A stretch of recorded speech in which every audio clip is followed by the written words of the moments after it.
I would like to call to order the April 16th, 2024 meeting of the Palm Springs Sustainability Commission. Director McCloy, would you please take the roll call? Absolutely. Program coordinator, Leah, would you mind pulling up the agenda? So I realize I don't have everyone's name memorized in alphabetical order.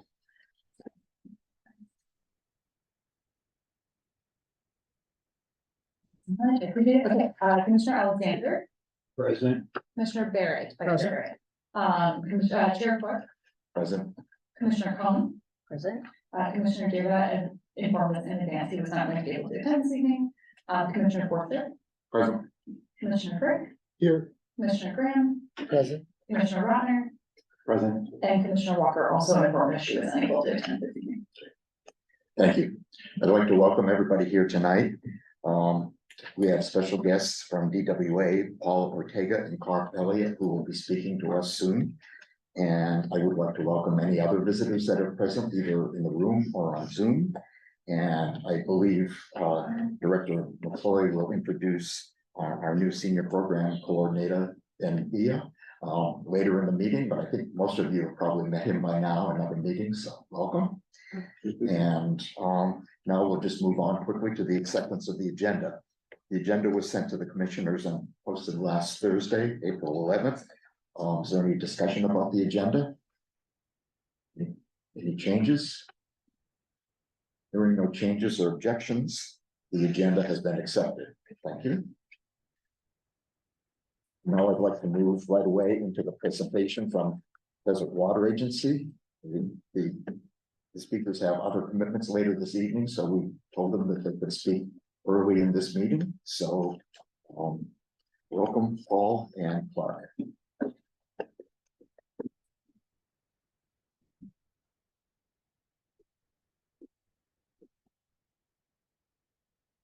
Oh, yeah, that makes sense. Paul is the board president of the Desert Water Agency, and Clark is the Desert Water Agency Conservation Manager. And we did get a presentation on water at our September meeting, and this is an update of things that have happened since then with state regulations. Well, thank you. So I'm Paul Ortega, I'm president of the Desert Water Agency Board of Directors. To my left is Mr. Elliott, Clark Elliott, who is the conservation manager, as your chairman has just introduced us. So yes, I was here in September of last year with Ashley Metzger, who some of you may still know. She's no longer with Desert Water Agency, but Clark has been very competently filling her former position in conservation. And we were asked a few weeks ago by your chairman to come back with an update on making conservation a California way of life. And that's the current still draft regulation before the State Water Resources Control Board. Back in September, there had been a first draft. There were comments that were taken in October and some revisions made in March, I believe. And we'll start with the presentation of Mr. Elliott will indulge us. All right, so I will just say that this is pretty technical. So this is about 40 pages of regulatory language. I'm trying to simplify it. So hopefully I have met that goal and that you are coming away a little more confident by the end of this. So I am, just because the last time we talked about this was in September. I'm going to table set a little bit, provide you a little bit more background, hopefully, before we dive into the big changes. But this is all based on a 2018 legislation, that's SB 606 and AB 1668. So those are the two bills that are together called Making Conservation a California Way of Life. That might be how you hear it reported in the news or something like that. After those were passed, there was this multi-year process to gather information. So while you might think that it happened in 2018, I'm hearing about it in 2024. From my perspective, we've been talking about it a lot since 2018. They've released that first draft, as Paul kind of went over, in August 2023. Agencies provided comment in October 2023. A lot of water agencies kind of mirrored their comments and talked about some of the challenges of the regulation. And in addition, in January 2023, the Legislative Analyst's Office released their analysis of the regulation and kind of supported a lot of what the water agencies were saying. So taking that together, the State Water Board kind of went back to the drawing board a little bit. They kind of talked about some things and released a draft that kind of addressed some of the challenges that were perceived in the regulation and released their new draft in March. So we also did have that comment period. It was quite a short comment period. I believe it was the 15-day state minimum in March. So a lot of that happened really quickly, and it's likely that this state seems to be trying to push this through as quickly as they can and get these final drafts in. So I'm expecting that any future comment period will also probably be that 15 days. So pretty quick turnaround. Just to provide some local background, so here in the Coachella Valley, we have our big groundwater basin. It does kind of serve as that buffer in dry years. So we do have that to our advantage, but this regulation isn't going to take into account our supply, so to speak, and conservation for us has always been really important. We are running, pretty extensive programs every way we can, including waterways, grass removal, controllers, all of our other rebates that you can see on there. So we are pretty serious about this and continue to be serious about it. But that said, the regulation as it's proposed is still likely to be a pretty big lift. And I do just want to touch on the fact that one of the reasons I'm here, in addition to your kind invite, is that the city is our largest water user, and you are also community leaders out there in the community. So if we can get buy-in from the city as far as their water consumption, what they're actually using for waterways, considered properties like parks, and have the city be a leader in partnership with us wherever we can, that is much appreciated. It helps us kind of send the message. So what am I actually talking about? This is kind of how the draft regulation is structured. So the Making Water Conservation a Way of Life is essentially setting several budgets that us as Desert Water Agency need to meet that total objective. So there are variances, there's residential indoor use, water loss, which is the water we lose from our pipes, residential outdoor use, and commercial outdoor use. Commercial indoor use is excluded.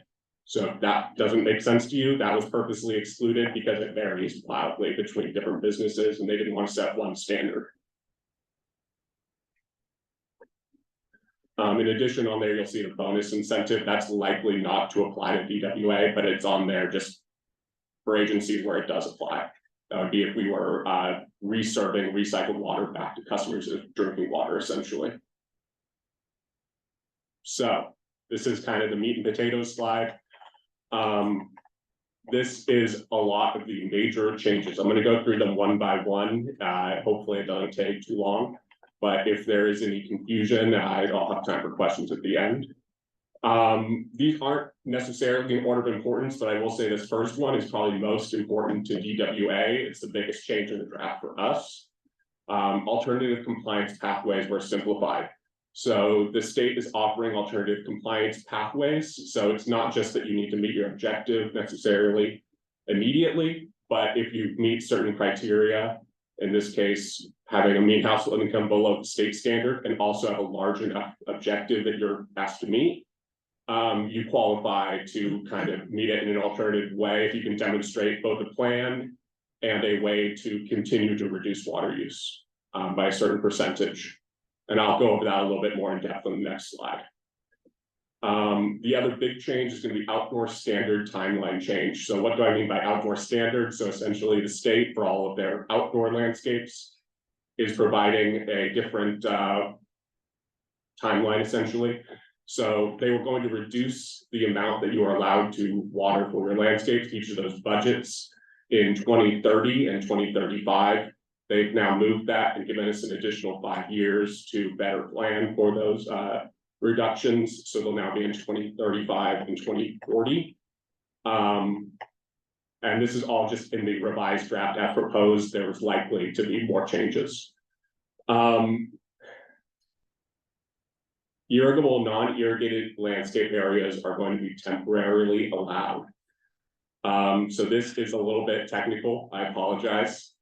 But, and I'm sure all of it, you're going is this is pretty technical, but the irrigable, non-irrigated areas are based on the state's flyover data. So they flew over the entire state of California and assigned each landscape into 3 different categories.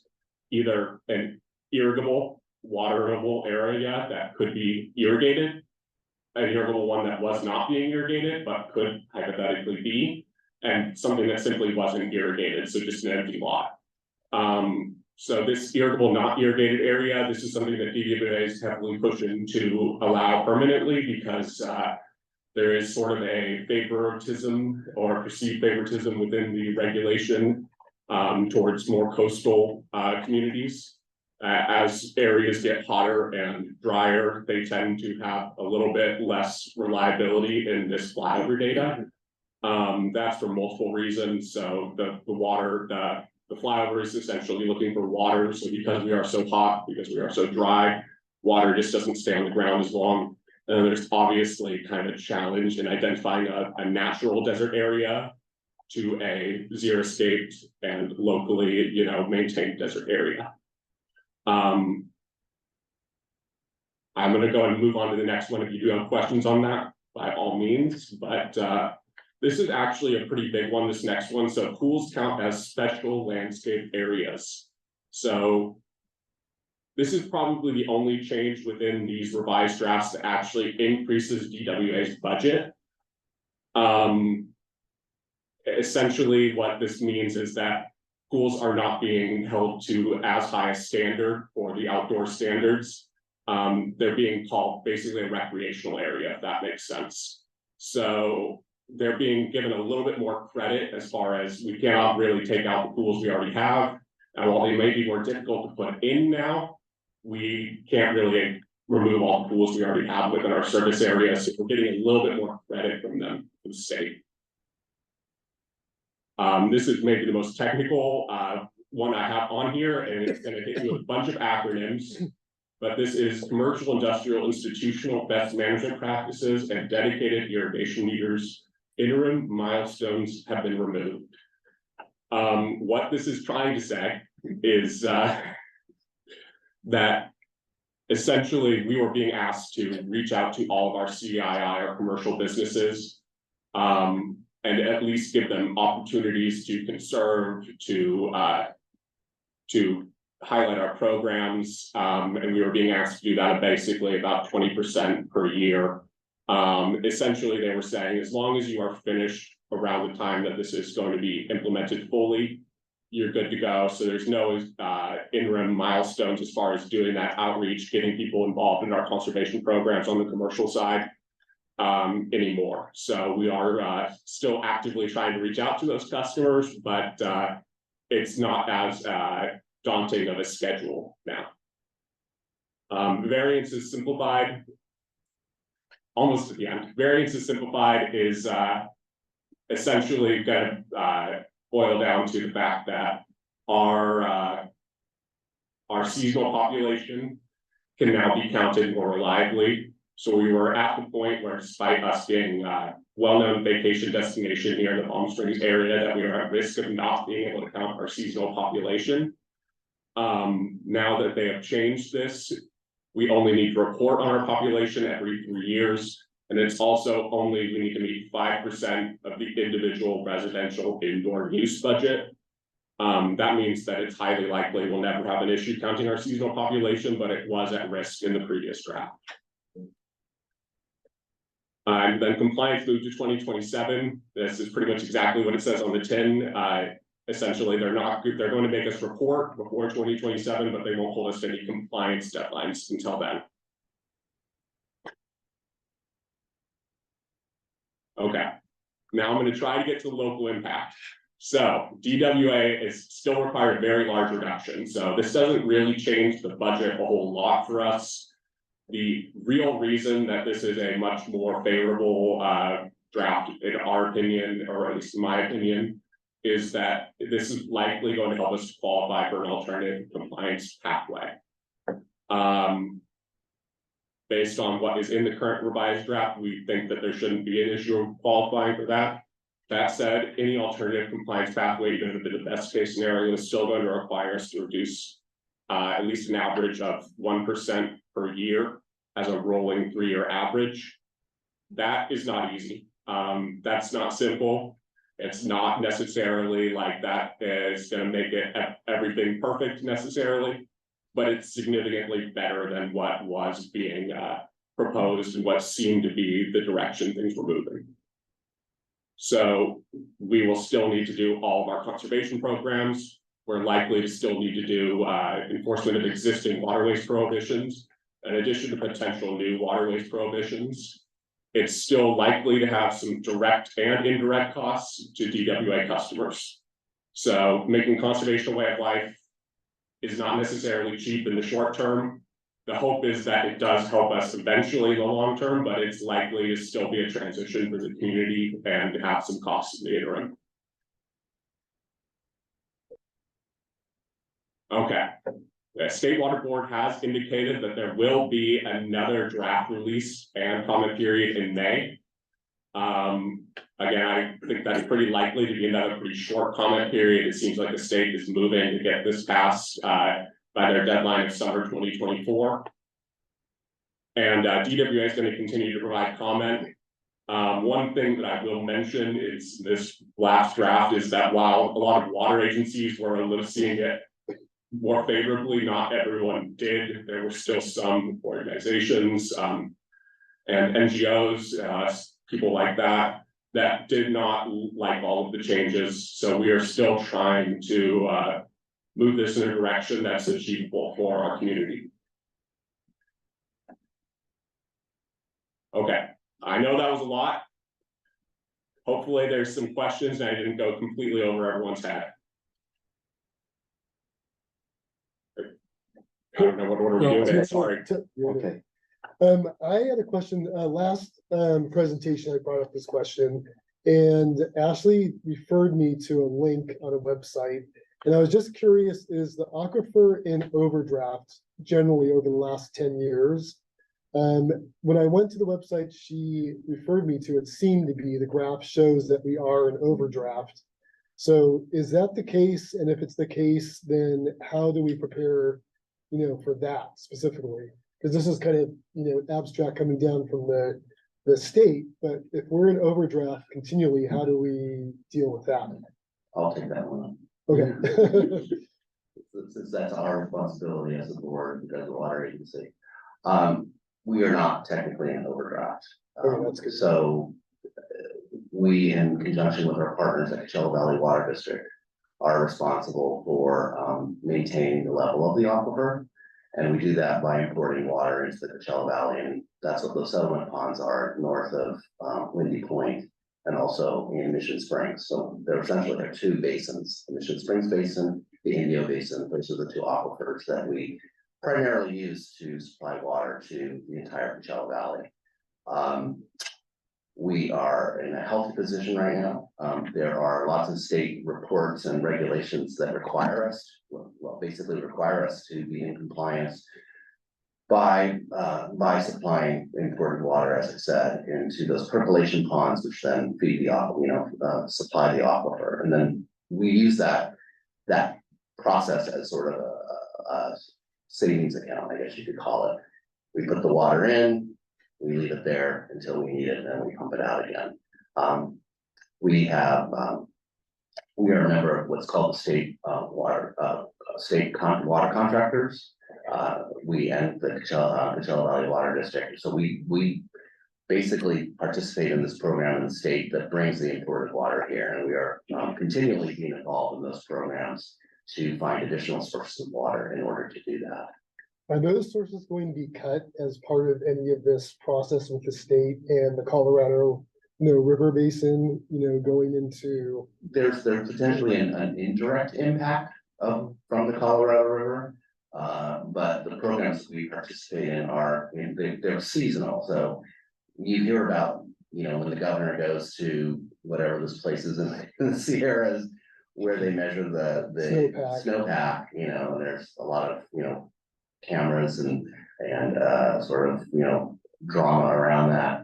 And when that snowpack is low, our allocation from the state is based on what the state thinks is going to be, what that water is eventually gonna make it down into the reservoirs. And those reservoirs are all in Northern California, they're all in, they're Shasta, Folsom, and that's what determines what that allocation is going to be.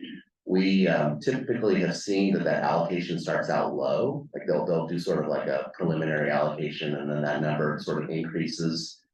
Ideally, it increases as that snowpack looks better and better and better. Last year we had 100% allocation because we had an incredible, snow and rain year.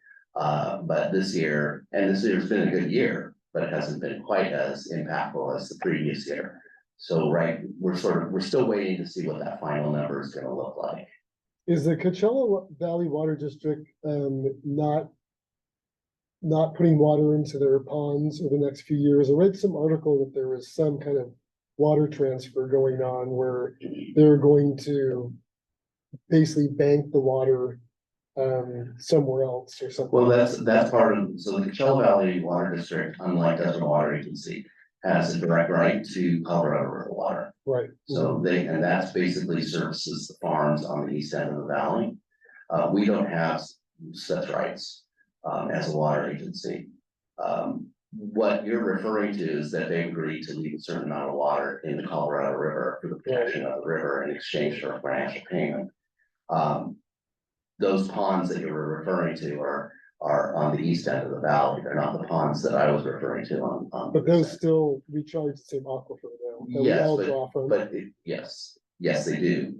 But remember, we are in a valley that slopes from the west to the east, right? And basically ends at the Salton Sea. And so the reason that we put the water up on where I was describing at Windy Point and at Mission Springs is because that's the top end of the valley. And as water is gonna go to its lowest point. And so the water that's fed into those basins up on the west end makes its way east down towards the Salton So you Sea. don't feel like it's an issue with them not replenishing? Oh, I didn't say it wasn't an issue. Okay, I was just curious about But that. it's not necessarily an issue for this community. It Okay. may be an issue for the communities on the eastern On the end of east the side? valley. Yeah. Okay. Commissioner Alexander, you had a question? Yes, so I went to the Desert Water Academy. And as I recall, there was a big push to get the golf courses on recycled water. How much has that impacted the 1%? Because it seems to me that golf course takes a lot of water. Yeah, so we are always, if we can, trying to expand our recycled water system. That's a pretty big priority where it makes sense. We're currently doing a project over at Sunrise Park that is transitioning that park into recycled water. Where we can make that make sense, it's extremely helpful. But we already have the vast majority of all of our large landscapes and golf courses on recycled water. So identifying where that makes sense, and getting the community partnership, because we do have our recycled water customers assist in us expanding infrastructure out to their site, and then get a lower rate as sort of a way to help them pay for that over a long period of time. It means that we need to build those partnerships and get it out when it makes sense, and hopefully continue to expand things and reduce the need for potable water to be used for those large landscapes. That's a perfect segue into something that has been on my mind for a while, and that is Sunrise Park. We did receive a grant, and I think we might have talked about that back in September. We received a grant of $500,000 to help us work with the city to make that conversion to recycled water. The benefits from using recycled water some of them are obvious. One is that we're not using potable water. The second is that it's a lot cheaper for the city to use recycled water. And it also, at this point in time, for all intents and purposes, the city or the park would be exempt from drought restrictions as it relates to watering turf and other irrigation, because at this point in time, recycled water is not part of those drought restrictions that we saw about a year and a half to 2 years ago. So there are definitely benefits to the city to do that. It is expensive. The infrastructure change that needs to happen in order to make that possible, to extend the line to Sunrise Park and for the city to take on the conversion even within the park and the irrigation system, can add up to a lot of money. So it's, as to, Mr. Elliott's, comment, we have a low rate for that in part to help people to act as an incentive so that they can, they can realize that return on investment a lot sooner than they would if it were at our regular rate. And the agency is currently in a position where it could produce more recycled water if there were demand for it. So Sunrise Park would be a nice addition to that, because I think there's about 1 million square feet of turf at Sunrise Park, and that's a lot of turf that maybe could, at least some of it. We understand that there's a recreational value to turf. I'm not trying to make it sound like turf is the bad guy. There's definitely, especially in a park situation, but I think you could all agree with me. I hope you could all agree with me as I was driving up Sunrise this morning and watching these giant sprinklers cross the entire sidewalk of Sunrise Park and into the street. That is not efficient, and that's not a good use of water. Even if it is recycled water, it's still not a good use of water. So there are definitely improvements that could be made overall to a place like that. And that's the kind of large customer, and again, the city being our largest customer, that's the kind of large project that really makes sense, because the kind of investment that's needed in order to make that happen in the first place. Are there any other questions or comments? You mentioned farming in the area. Like agriculture is going to be quite a large usage of water. How are you guys going to deal with them as temperatures change, get hotter, and your farmers have issues? Well, we don't have a lot of farming in our particular area, so it won't be a direct issue to the Desert Water Agency. I mean, I suppose you can count pot farms as farms, and they certainly do use water, but there's not a lot of agriculture in our specific service area. It's most of the agriculture that happens in the Coachella Valley is obviously on the eastern edge. Many of those farmers get their water directly from Colorado River, from a system of canals that are, again, owned and operated by the Coachella Valley Water District. I just add to that for a second. The Coachella Valley Water District is not recharging the aquifer, but they're allowing the farmers to not take any cuts, is my understanding. Right. And that's the only effect that's gonna have on us, right, is the aquifer is not being charged on the east side, so the farmers don't have to take cuts. I don't know if there's a direct correlation between those two comments, but yes, it's the impact of the aquifer is happening on the eastern end of the valley, which doesn't mean that we're not concerned about that, but it's not directly impacting our, the western edge of the valley. This one. But there's still, yes, the farmers are still getting water. Yeah. From the canal system. Are there any other questions? Great. If not, I'd like to thank our guests for speaking tonight, and I thought it was a very interesting update, and a lot of it is positive, and that was really good news. Yeah, you guys are doing great work. Thank you very much. Okay. Thank you. Thank you.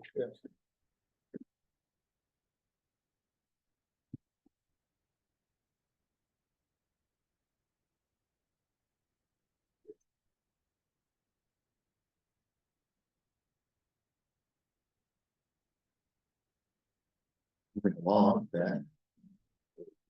The next item on the agenda is public comments, and before going through the standard speech about public comments, I'd like to ask if anybody on Zoom or present here has public comments, and if not, we'll move on to the next item on the agenda. Hearing none, there are no public comments, so the next item is chair's comments. And I have a few things that I wanted to talk about tonight. Remember at our last meeting, I announced that we had an invitation from Wintec for a windmill tour, and we settled upon the date, Friday, May 17th at 10 a.m. And I did get a follow-up today that that time and that day and time has been confirmed. And so go ahead and make a note in your calendar, but what I'd like to do is get back to Wintec in a couple of days. Probably the best thing would be to work through staff. If one of you could send out an email asking people to confirm that they will attend. Especially since we don't have everybody here tonight, and then once we get the responses, then we can get back to WinTech, so. I think that's really good news, all of the commissioners are invited and all of the 4 staff members are invited as well, I think it should be a good tour. Chair, would you mind just restating that date we were doing, or not the date, the time? It's 10 AM, May 17th, which is a Friday. Thank you. I'd like to report that I had a brief meeting with Mayor Bernstein on March 25th. I do that periodically just to talk about things that are going on in sustainability. And one thing he stated is that he would like to have a report on sustainability activities for the city council sometime relatively soon, probably not any earlier than July. So that's something that we can be working on. We've made a lot of progress this year. And that it will be good for us to get in front of the council and explain the things that have been going on and get their feedback. Some other issues, he's supporting the parks master plan and is pleased that several members of the commission have been involved in the one meeting. He's very supportive of walkability and shade structures, adding them, which is something that we've talked about. One thing that hasn't come up in our meetings, but he's interested in is to have a master plan for electric vehicle charging within the city. So that's something that we probably can talk about in the future. He's interested in increasing the number of trees, which we've discussed. He has issues with downtown parking that need to be addressed. One thing he suggested also is that there be water refill stations like out in the lobby at the airport throughout the city. So that's something we might want to look into as well. That's one way of reducing plastic bottles. So it's a future topic to discuss.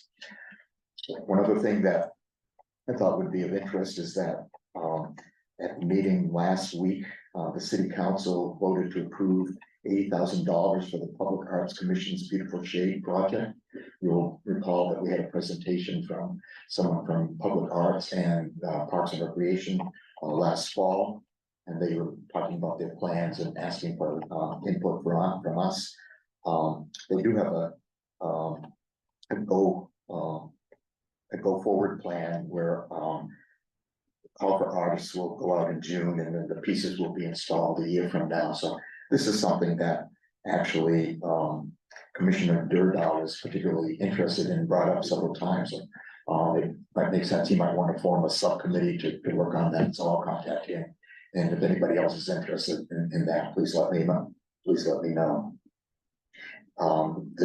We did have some guidelines that we wanted to recommend with regard to those shade structures, guidelines on materials, and a request for regular updates on the progress. So now we have something to work on, and I'll contact Commissioner Durdahl. So that's about all that I have for Chair's comments, and I'd like to move on next to the presentation that we have. Are there any questions on what I just reported? We'll move on to the presentation, which is from Commissioner Frick on window bird strike prevention. Oh, yay. Thank you. So I didn't prepare anything formally for the presentation. I just wanted to kind of bring up the issue to the commission and see where we want to take it in the future. But basically, I kind of came to this issue because you hear that deadly thwack on your window, and you look outside, there's a poor little bird, dead at the bottom of your window. And I started looking into how to prevent that. And it kind of led me down a rabbit hole of different ways that you can prevent birds on window strikes. And I was surprised to find out that windows kill between 500 million and 1 billion birds per year. And we're already having declining bird populations. So this really kind of worried me that we can do something about it and save, hundreds of millions of birds in the process. So I did print out a few different things. I'm not sure, what we can do about it with the commission, but we could possibly create an ordinance at the end of a process. A few cities have already done that: San Francisco, Washington, New York have ordinances in their building codes to incorporate bird-friendly glass and building standards into their building standard. So that could be one thing. Another thing could be just educational outreach on how to prevent bird strikes on windows. So one thing I printed out, and I'll get a PDF file of this to everybody too, but I just printed off a few copies of the District of Columbia's new bird ordinance, and maybe pass along if anyone's interested. And then there's San Francisco Planning Department also has an ordinance about how to create bird-safe buildings. And so there's a few copies of that, but I'll get everybody PDF files of these two for reference. So when I was doing my research, the main things that people can do in residences and in commercial buildings, for me personally, aesthetically, they did not work. It's basically creating the visual impediments in your view. And I talked to the preeminent expert on preventing bird strikes at Cornell and trying to find other solutions, because if we do something with the commission, we want to give people options of what they can do to their windows instead of just putting, lines or big stickers all over them. So one thing I discovered was this bird-friendly glass company. And if anyone's interested, I have samples here, just as examples. But for my own purposes, we're using this in our house now. We had a few windows retrofitted with this glass. It uses UV technology, so you can see out, so people can't see it. It doesn't block your view, but birds can see it. And so that prevents bird strikes on your windows. It's not foolproof though. It only works for some species of birds. Other species of birds cannot see the UV technology, so they'll still fly into the windows. So another aesthetically pleasing option I found is just to put a bug screen on the stationary portion of the window. So in our house, we have a few windows that don't open, so we put bug screens on those windows too. And we have not had any bird strikes on those windows since we've done that. And that's probably the cheapest, easiest, most available option, is just to put a bug screen on a window. Especially if it is 1 to 2 inches off the window. So if birds can still fly into windows, even though you have a bug screen, but it cuts down maybe 50%. If you have it 1 inch or 2 inches, they just bounce off like a trampoline. So the bird just flies into it, bounces off, and then you just might see a slightly stunned bird at the base of your window instead of a dead bird. So that I found was the best option. All the other options do kind of block the view. And personally, I was not into those options. I can't imagine many people want to have, lines coming down their windows or stickers or whatever else, or fritted glass works really well. And that's good for commercial buildings, but I don't think residences want to have, fritted glass for their, windows. So that's kind of what I've discovered so far in my process as just a consumer in the market wanting to cut down on bird strikes. I just got fed up with it. Hummingbird hit the window. That was the end of it for me. I was like, hummingbird, this is horrible. So that's what made me go and spend basically 50 hours of research trying to discover ways to prevent this. And I really wanted to bring it to the commission because maybe we can do something about that in our community and be an example for other communities too. It seems like a lot of larger communities and cities have done something or starting to do something, but there's no smaller cities that have really taken this on. I'm just hoping that maybe Palm Springs, we can become a bird-friendly city and either have an ordinance where, there are guidelines to bird-friendly materials or just having educational campaign of what people can do to help prevent bird strikes. Thank you. Are there any questions or comments for Commissioner Frisch?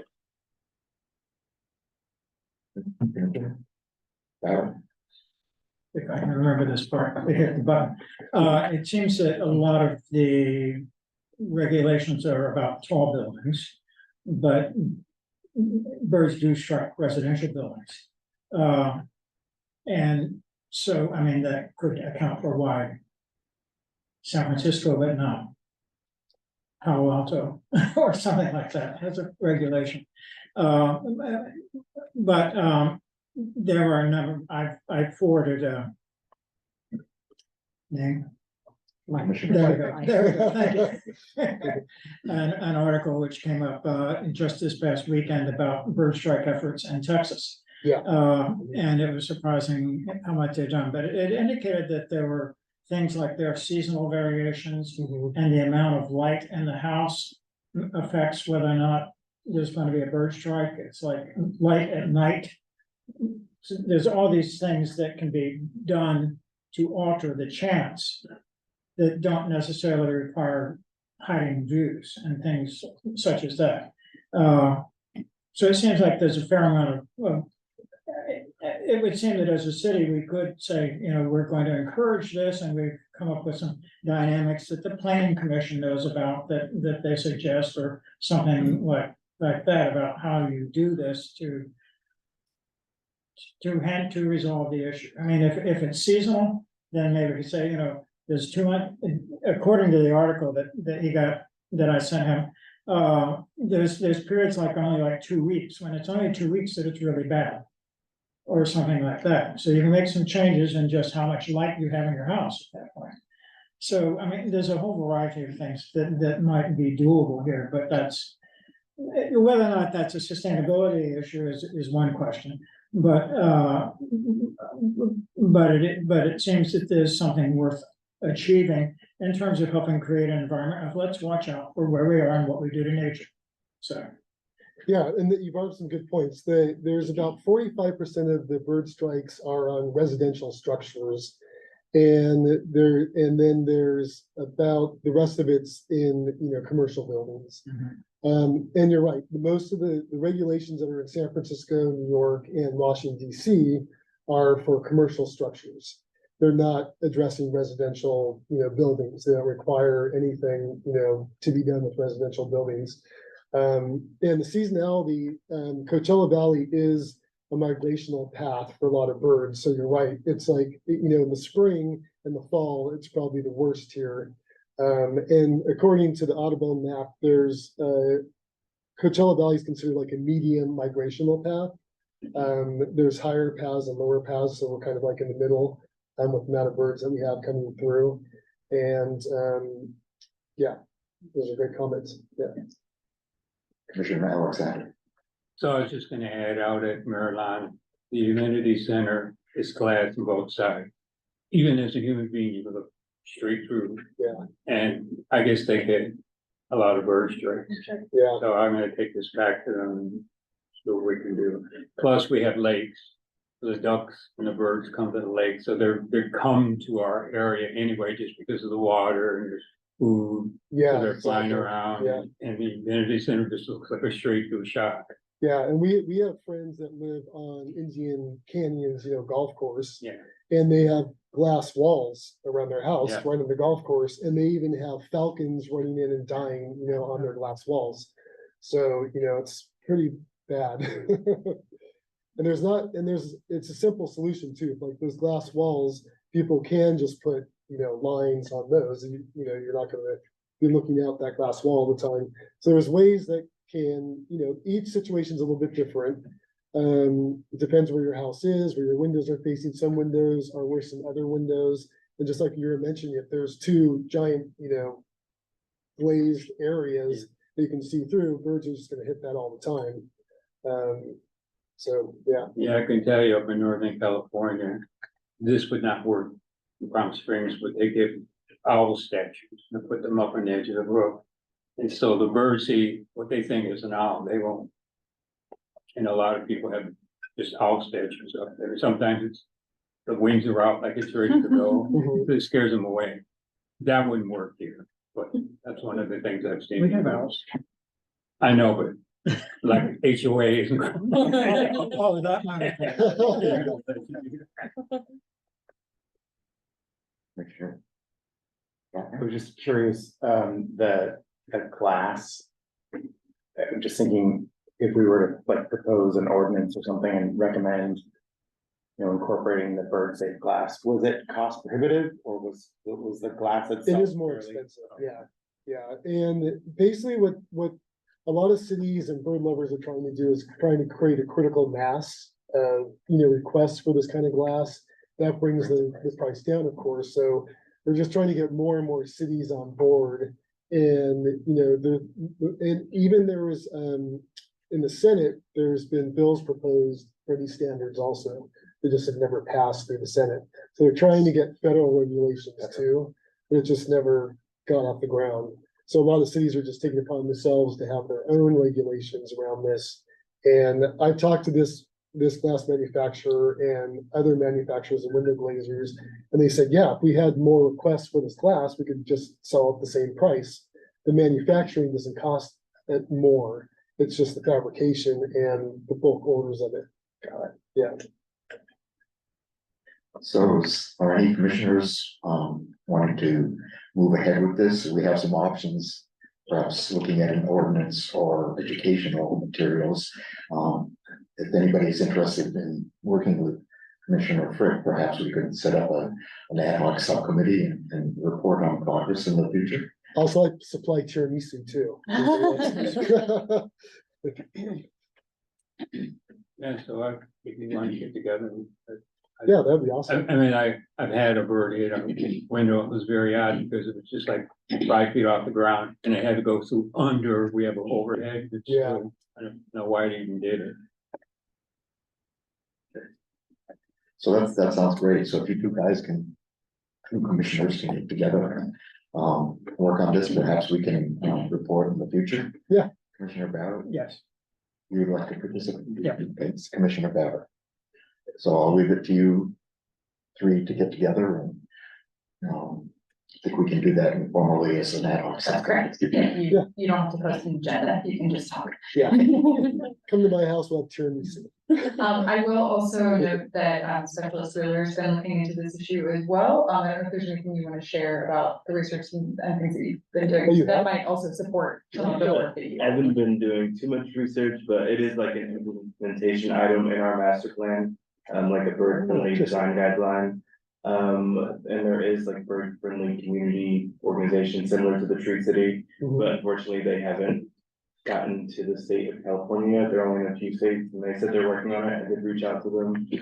But today I found out that there is with the US Fish and Wildlife Department, there is a US urban bird treaty program that we could become part of, and then they offer grants for retrofitting houses and different educational stuff for. That's great. Yeah.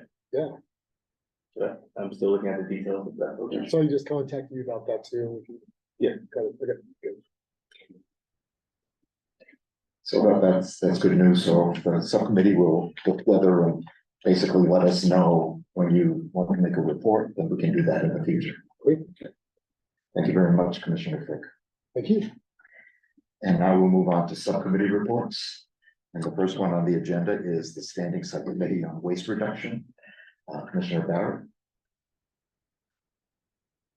okay, the main thing coming out of us, and I'm not sure, I'm gonna glare Chair Clark, to see how much time we have here. I mean, I can do a report on the 1PS as part of this subcommittee, or that wasn't separately. We have a separate agenda item for that. There was that's what I thought. Yes. Okay. Okay, so we will handle the issues of observations from the 1PS picnic and what that means for where we're going in terms of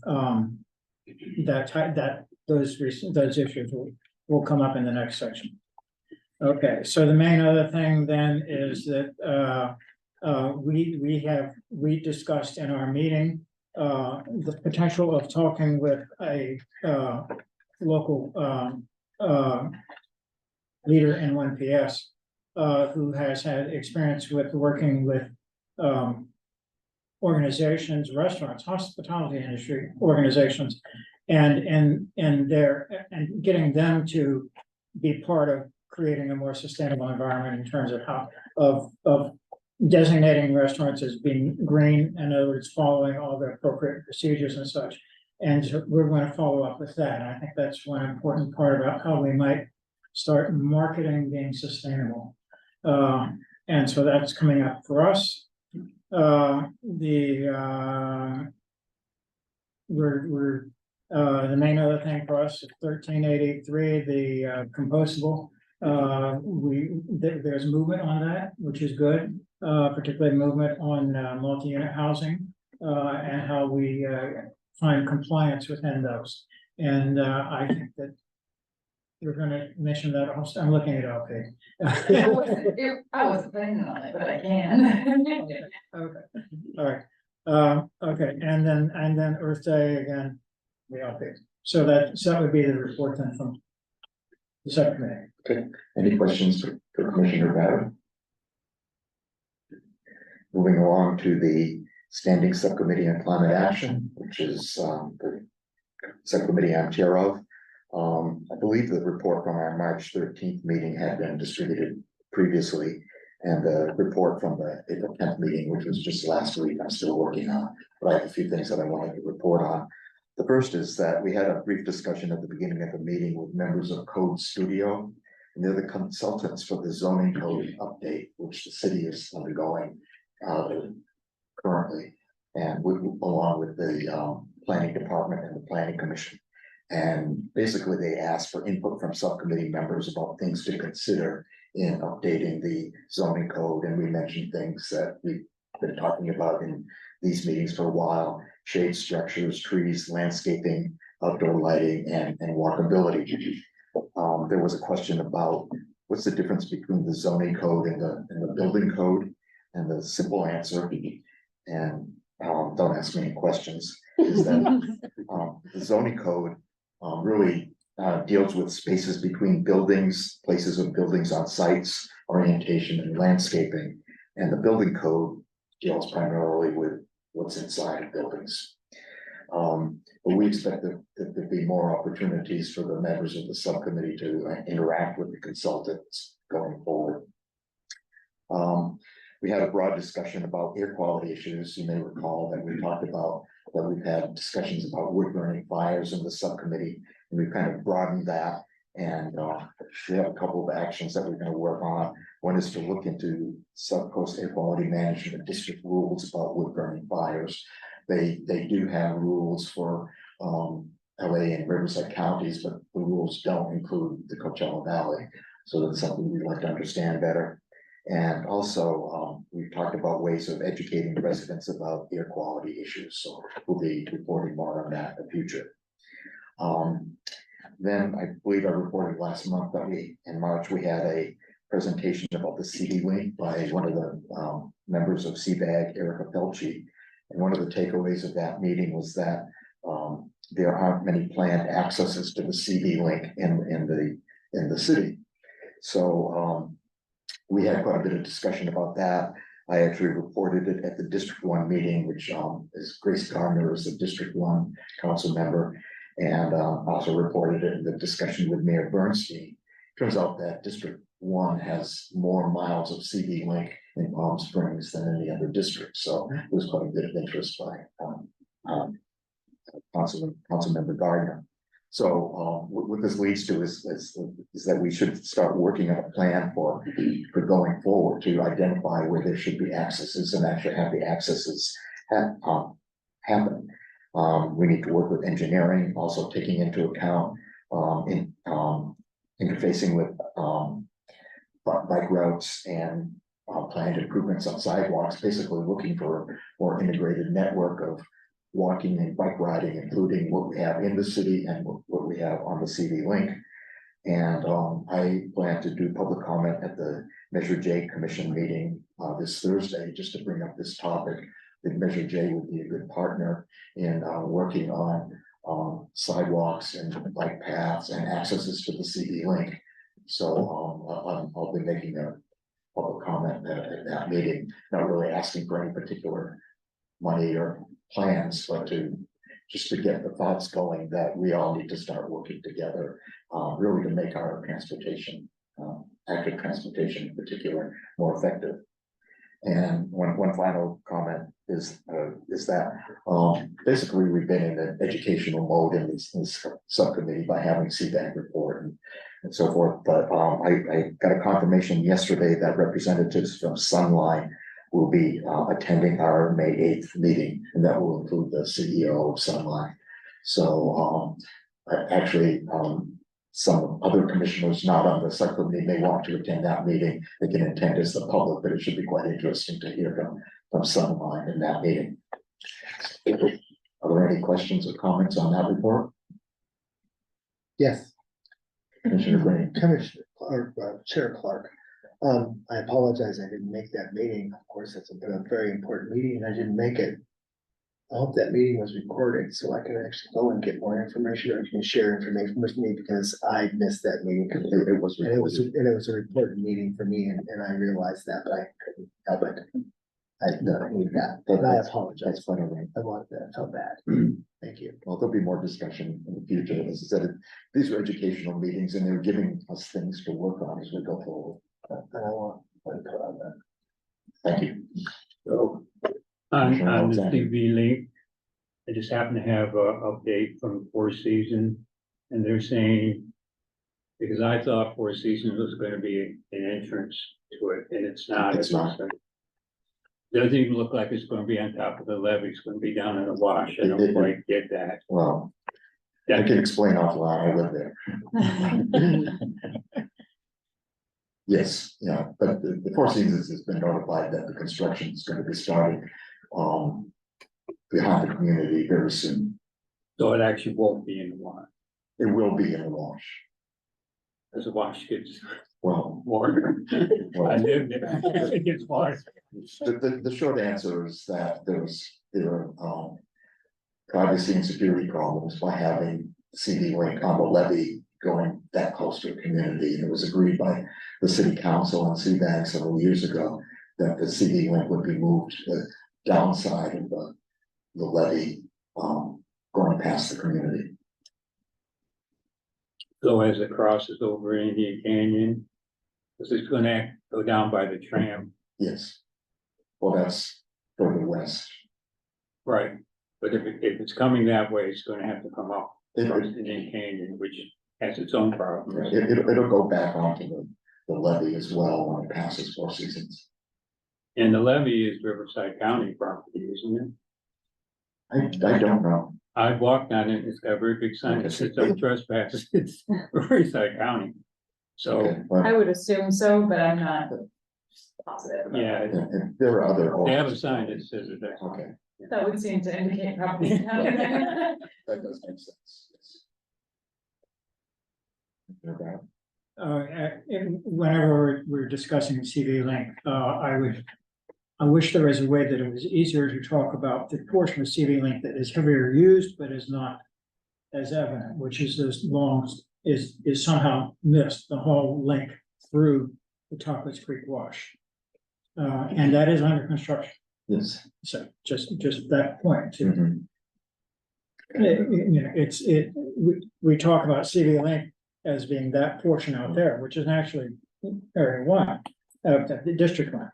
But there is a large portion in the city, That's right. shorter but busier. Right, well, and that portion still needs to be considered as far as access, Right, leaving it, going into the city and so forth, so that it's a comprehensive project that really needs to be looked at, or at least in my view. And right now, we're just starting getting the word out.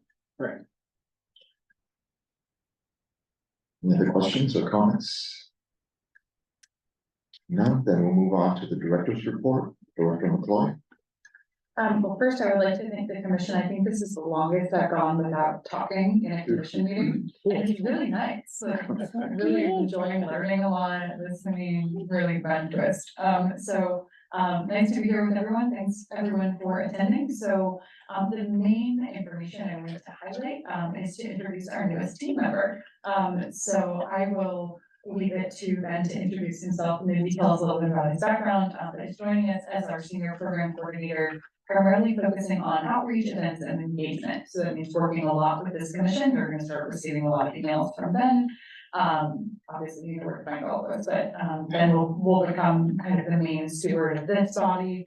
And it's already hitting the ground running. We're on Instagram now. So, Ben, maybe I'll turn to you to talk a little bit about your background and some of the things you've been working on. I don't want to be too loud. Alrighty, so my name is Ben. I worked with LA County Department of Parks and Recreation for a little over 10 years, since 2010. I did a lot of their community outreach, a lot of their events and programs, a lot of their social media, which is what I'm currently working on now. So as of right now, I have our Instagram going and our Nextdoor. And I also have our calendar updated on our website. So you can go online, see our calendar and click on all the links with all the events we have going on. So it's pretty much all I've done. What's the Instagram handle? Can you send that? Yeah, I will be sending all that. Just send it all to us, all of us. All our flyers will have it. I will show you the screen Oh, with really? everything there. But I will send an email out for everybody to go ahead and have access to all that. We are, let's see, Something, I think you sent it.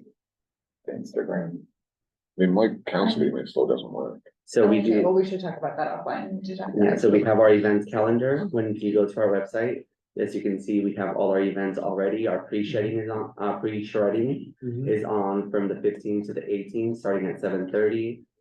We also have our Journey to Darkness, and then our walking event coming up the 27th. If you click on the links, it will show you our flyer. It will give you all the details on there, and it'll have all the information that you could need. And then, as you can see on this flyer, it has our Nextdoor with Palm Springs Sustainability. That is what you will find us under. And then for Instagram, it's ps.sustainability. So you can go ahead and start following on there for any updates. All the flyers will be on there. And for the event on the 27th, we do have, I created an Eventbrite for people to go ahead and register. So we can keep track of how many people will be attending. You can reserve a spot, sign in with your information, and that way on the 27th, that day, we will hopefully be expecting you. And we'll talk a little bit more about the event on the 27th a little bit later. Yes. And that is all. Thank you. Any questions for Ben? Yeah. Welcome. Thank you. Then joined us on April 1st, and all of these things have happened since April 1st, so you can see how excited we are. We're going to be here and really adding this skill set and expertise to our team that we didn't have. So really, I know a lot of the things that this commission has talked about include a lot of public outreach, engagement, a desire to do more of that. So I really feel like we now have the capacity to really be able to execute on some of those things. So we're really excited. So I did send around our April version of our staff memo last week. I'll be honest, I wrote it at the end of the day on Thursday and I forgot what's in it. So if anyone has any questions about any of the items that are in the memo, I'd be happy to take those questions, but I think in the interest of time, I'll avoid the grand tour of the memo. Mr. Reiner. So, just following up on the CCEC.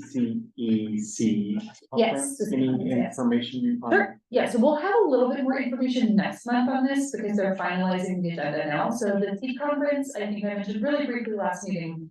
It's basically 2.5 days of a convening for sustainability professionals from all across the state to join in and learn about basically best practices, kind of what are the latest trends, what are some of the new things that people are working on across the state. I found it to be really valuable from my perspective last year when I attended. I did notice that, so they alternate between having it in the Northern California city and the Southern California city, so obviously it's here this year, so Southern California. There were some sustainability commissioners and elected representatives and other members of boards and things like that who did attend last year. It is free for anyone who's a city staff to attend. And I think they only check that based on your email address. So since you all have at palmspringsca.gov email addresses, I think you qualify. They are in the process of finalizing the panels. I don't know yet, based on what I know from the panels and things, what the theme is gonna be this year. Both of the panels I proposed got rejected, so, unfortunately, I cannot divine a theme from those panels. I know it's not gonna be historic buildings and it's not gonna be EV charging, so, those are two things I can say it won't be. We're also in the process of helping them organize 2 tours, so one would be a windmill tour, which I would recommend that everyone go to the one on May 17th, because that's gonna be more tailored to this community, but there will potentially be a more general one. And then we're also working on a tour of the cultural center, the new Upper Caliente Cultural Center as well. So those are two things that we're hoping to organize.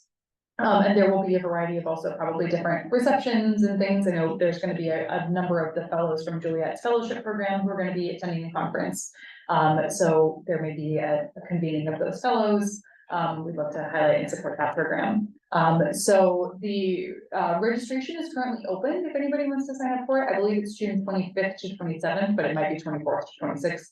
Can't remember which one of those. It's like the Tuesday. 25th, 26th, yeah. Yeah, Yeah. thank you. So it's in between those two Yeah. days. A little right in both cases. So 25th and 26th are the primary dates there. You're welcome to register. If anyone has any issues registering as a city government affiliate, let me know and we can reach out directly to the conference organizers. It will be at the Margaritaville Hotel, which will be interesting. And that's pretty much all I have on it so far. Does that help? Yeah. Okay. One more question. Yes, go ahead.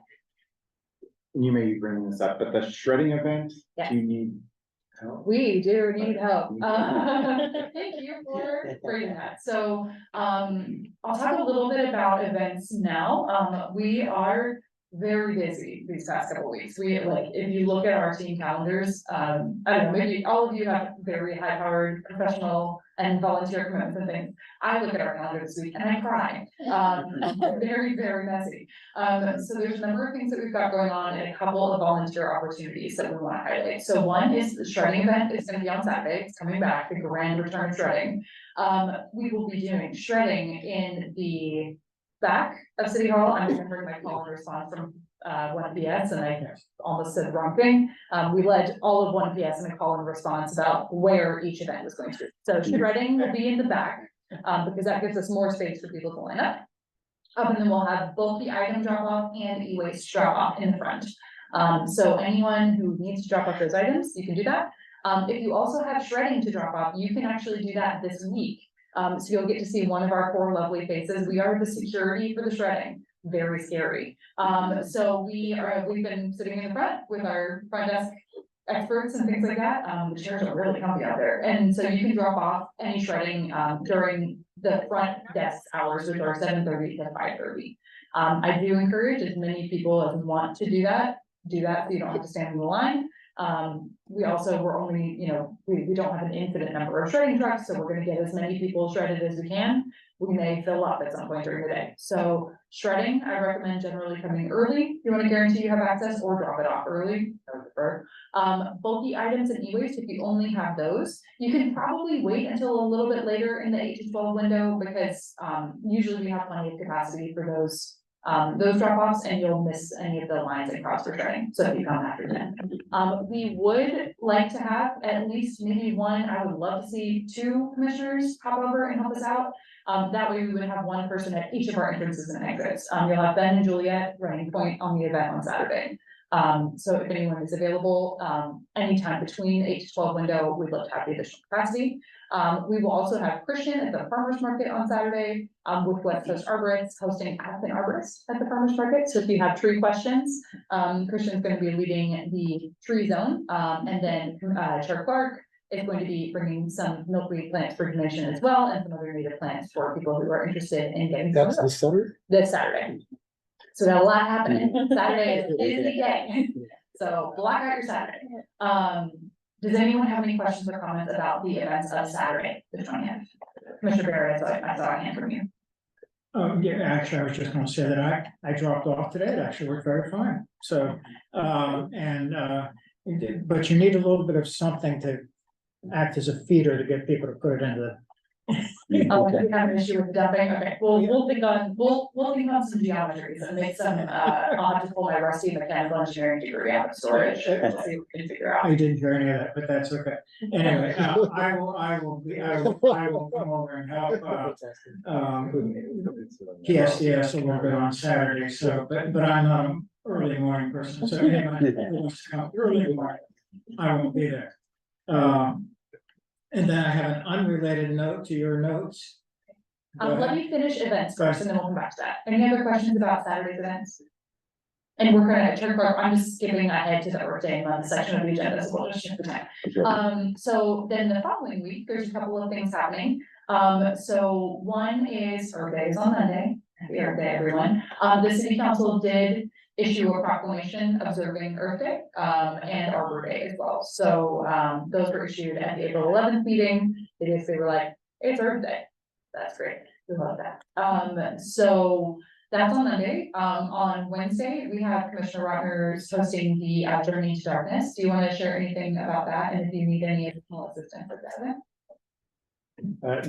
No additional assistance, but it's gonna be a nice event. We've got a expert from Joshua Tree Forest, a ranger, not forest, ranger from Joshua Tree coming to do a presentation. He's done some with the university, UCR at their extension. He's really knowledgeable and it should be good. We're maybe some more down in the future. We'll get some telescopes out there, but it's too bright. But it should be a good event. And it's from 5:30 to 7 on Wednesday at Duluth Center. Has that been publicized anywhere? Yeah, it was Engage, behind you or in front of you, and there's a great new website, Engage Palm Springs. I'm doing in conjunction with Oswald. I was hoping to kind of show off night sky, open space. Anyway, they posted it as well on their flyers, and I believe, was it mentioned at, one, yes? Yeah, so we're pretty good covered. Great. I'd just like to highlight the beautiful flyer from Juliet, who's done some really nice flyer work for us over this Earth season, so thank you. So yeah, so that's on Wednesday of next week. And then, Friday is Arbor Day, and then we have a new event, which is, our biking and walking event that maybe I'll turn to Ben to summarize, because that's also an opportunity both for commissioners to attend, but also maybe to come and help us, generally. Oh, I'm sorry. And also the Parks and Rec is doing a pollinator garden planting in the community garden. In one of our only free spots that's left, so then we'll be completely full. And that's on Saturday, the 27th. So, we're gonna be doing a biking and walking event called Stroll, Spin, and Win for Earth. It'll be Saturday, April 27th, starting at 8 AM to 9 AM. So we're doing an hour starting range for people that get there at 8. You get there a little bit later, you can still start, but you have that hour to start. So essentially, as you can see, it's just as join us on a trip around beautiful Palm Springs. We will be having QR codes for every stop, and every stop will lead you, you will answer a question from every QR code that you scan.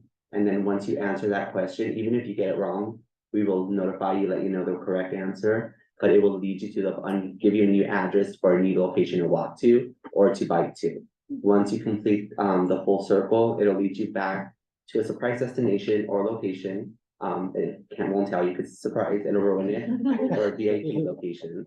But again, so we do have it on Eventbrite. If you would like to register, you don't have to register, but it's better if you do, just so we can get a head count of how many people will be attending.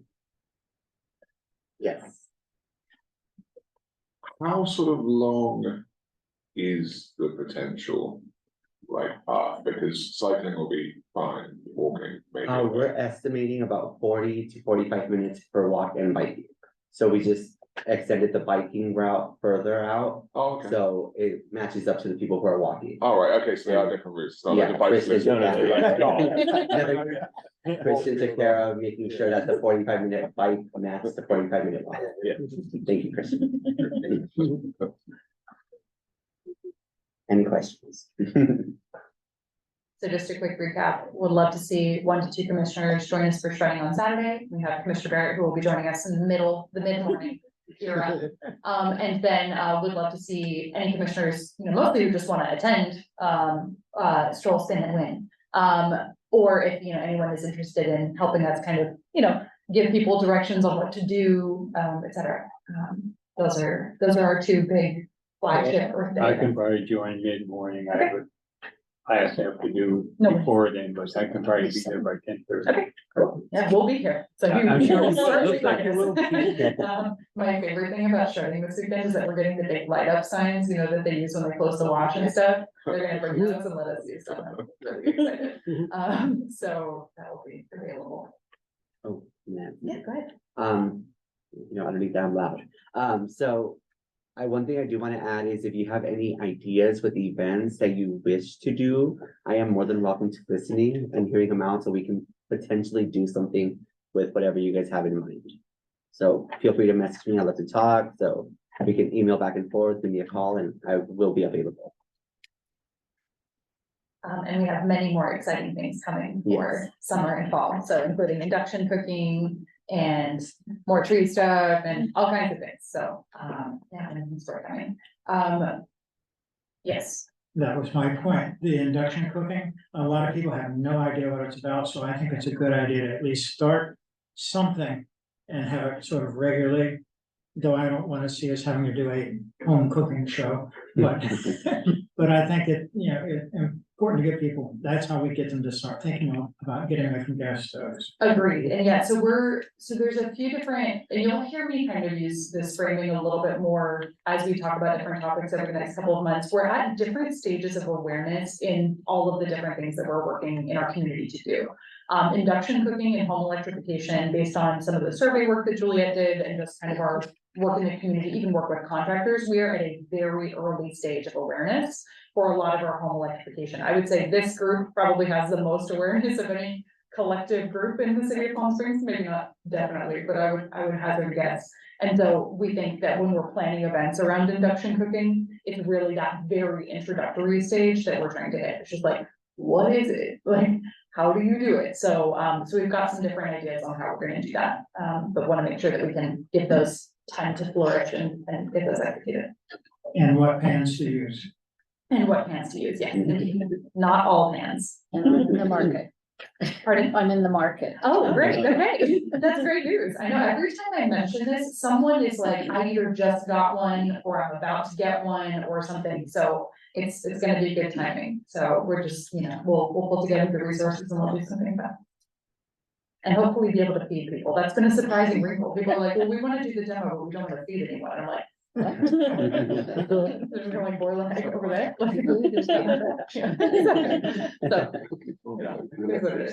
Any other questions about the staff comment? Mr. Barrett, I know you mentioned. No, that was it. Oh, no. Okay, Okay, sorry for taking a little extra time, Chair. Thank you. that's fine. Thank you very much. And then we'll move on to new business. And the one item there is the leaf blower ban, which we talked in the past about that we really need to look into enforcing.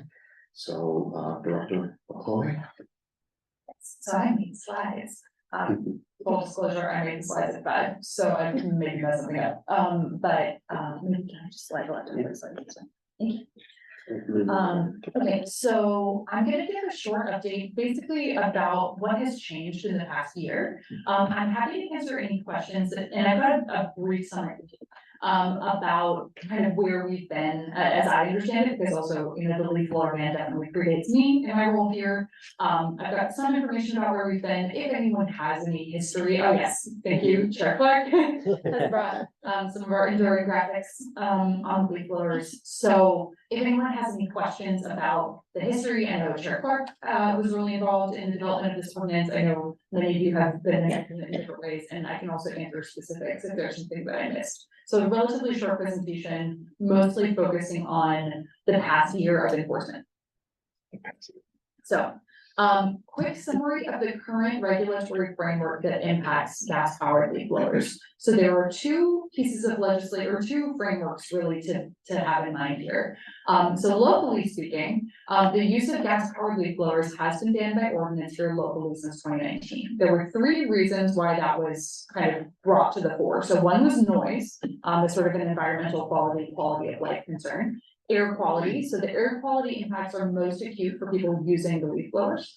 As I know our air quality study group is learning point sources versus the diffuse sources. It really can be a very hazardous condition for gardeners who are using gas powered leaf blowers, and greenhouse gas emissions concerns. It is a when I say a discrete source of greenhouse gas emissions, I mostly mean a boundable source. So it's something that is like, yeah, we can just get rid of that, like, as opposed to some of the conversations we have about the more diffuse sources, like transportation and other things, it's like, we can't just get rid of all the cars overnight as much as I would like to, we're not going to, but we can try to get rid of things like a leaf blower or something like that. And so those were the main considerations, driving the ordinance at the time, we are the only Coachella Valley city with a gas powered leaf blower ban. So this is something that can kind of come up, especially because many landscapers do work across valley cities. So they may have different types of equipment that they're using, different things, but we are the only city with a gas powered leaf blower ban in place in the valley. We are not the only city in California to have one of these, but we are the only city in the valley that has one. And under this ordinance, the sale of the equipment is not regulated. So you still could technically sell a gas powered leaf blower, although I know some of our retailers have chosen not to do that. You still could sell a gas powered leaf blower in Palm Springs because, there's the presumption that you could use it in Palm Desert or Desert Hot Springs or wherever. So that's the kind of the local ordinance. And then as of January 1st of 2024, the regulatory framework changed slightly because a new state ban on basically like 2-cycle gas powered engines, basically lawn equipment, went into effect. And so that was passed a couple of years ago, but January 1st, 24 was when that went into effect, which bans the sale of gas powered lawn equipment and some other small equipments anywhere in California. There's a couple of asterisks to that. So retailers are allowed to sell the items that they had in stock before January 1st. So, if you had ordered a huge boatload of gas powered lawnmowers on November 1st, 2023, you are still able to sell those until you run out, as far as we've been able to determine. And then the machinery then can still be used, of course. That particular state prohibition does not apply to the use of the equipment, because also I think that's a jurisdictional issue. I think we regulate things that are used and I don't know that much about that. So basically you will start seeing fewer and fewer of these items for sale anywhere in the state of California. Doesn't mean someone couldn't drive to Arizona to get one, but that's kind of our figurative one.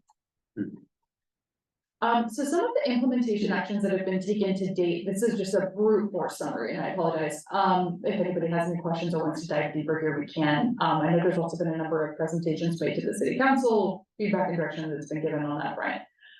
So early on in the program, and I want to say maybe this flyer speaks to this a little bit as well. We did have a sort of a trade-in program, like trade your gas powered leaf blower for an electric one. And there was a partnership as well with local supplier Yoshi equipment. I just said Yoshi. Cherokee, you want to? Yoshi lawnmower. Thank you. Yes, Yoshi lawnmower. I was like Yoshi yard stuff. There was a partnership directly there. We still offer our up to $750 reimbursement for electric leaf blowers or battery packs. So anyone who is a registered landscaper in the city of Palm Springs is able to apply for that reimbursement and get reimbursed there. We've also had a couple of scenarios, and then I'll come to your question or comment. We've had a couple of scenarios as well where HOAs, if they maintain their own equipment, HOAs that purchase them as well. You don't necessarily have to be, and we're targeting registered landscapers. If you are in the landscape, if you are in charge of landscaping and you are a registered entity, you are also probably eligible for the reimbursement. And if you're an individual and you really want one and really need the money, we can talk about it. Check. I just wanted to add at a couple of points in time when we were working on this, the Air Quality Management District also had rebates available. Yes, thank you. Yep. And they do not currently have any of those rebates available. So yeah, the Air Quality Management District had leaf blower rebates and a number of different rebates for lawn equipment, but those are not currently available today. And then there's also been a couple of changes to how the enforcement takes place. So currently the enforcement, and so had a chance to check in, we speak a lot with code enforcement on this. We had a deep dive with code enforcement on this issue last week. So there's a few things also that are reflected in this later presentation on that. So enforcement is complaint based, like most code issues in anywhere. And the enforcement, when we receive it, needs to be specific enough to allow us to open a case. So there's a couple of ways that can happen. So if you call in to code enforcement and you're like, I see a gas powered leaf blower right now, we have to dispatch a code officer to get there as fast as possible to try to catch them in the act of leaf blower. This is pretty hard to do. So we have not an infinite number of code officers. We have code officers who are assigned to different zones across the city. At any given time, I want to say there's 4 code officers working per shift, but don't quote me on that number. I apologize for not quoting that specific, but So those are one of the more time sensitive complaints that we get through our code enforcement division. So if they get the call, they go out. They need to be able to witness directly the use of the gas powered leaf blower. I've got some learnings that we've had in a later slide that I'll come back to. The other way that reports often come in is through the My Palm Springs app. So you have the ability to submit a photo in some cases. So if you get a clear enough photo where it can be determined that it's a gas powered leaf blower, you can determine who or where it was. Where is also helpful, given the second bullet, which we'll get to in a second. If the photo is clear enough to open a case, then they will go ahead and open that case and send either a warning letter on the first offense, and then go to violations after that. So the citations beginning toward the end of, I want to say 2022, beginning of 2023, are no longer addressed to the landscape company and are instead addressed to the property owner. So that fine is going, it's being levied against the property owner as opposed to the landscaping company. This is a more recent change. There's a couple of reasons why code enforcement made that change. So one is that it can be really hard to figure out who it is who's using the leaf blower.